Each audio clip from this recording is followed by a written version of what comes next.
வெளியூர் பயணமா? ரிசர்வேஷன் கிடைக்கலையா? படிக்கட்டு ஏறி இறங்க ரொம்ப சிரமமா இருக்கா? டிராப் டாக்ஸி புக் பண்ணுங்க. ஒரு வழி கட்டணம் மட்டுமே. டிராப் டாக்ஸி, எங்கும் எப்போதும். சென்னை ஐஐடி வளாகத்தில் நடைபெற உள்ள தொழில் முனைவோர் மாநாடு குறித்து அதன் இயக்குனர் காமக்கோடி செய்தியாளர்களை சந்தித்தார். அப்போது இளம் தொழில் அதிபர்களை ஊக்குவிக்கும் வகையில் பல்வேறு அறிவிப்புகளை அவர் வெளியிட்டார்.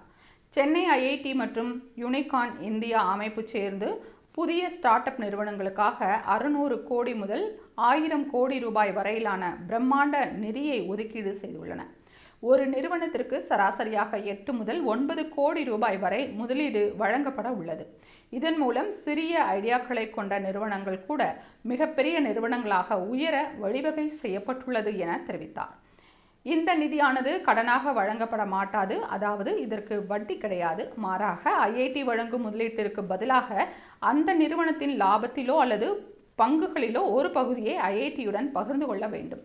ஏத்தர் நிறுவனம் ஆரம்பத்தில் ஐஐடியிடம் சிறிய உதவி பெற்று இன்று கோடிக்கணக்கான பங்குகளை திருப்பி அளித்து வருவதை இயக்குனர் உதாரணமாக சுட்டிக்காட்டினார். அனைவருக்கும் ஐஐடி மெட்ராஸ் என்ற கொள்கைப்படி சென்னை ஐஐடி மாணவர்கள் மட்டுமல்லாது இந்தியாவில் உள்ள எந்த ஒரு ஸ்டார்ட் அப் நிறுவனமும் இதற்கு பதிவு செய்து கொள்ளலாம்.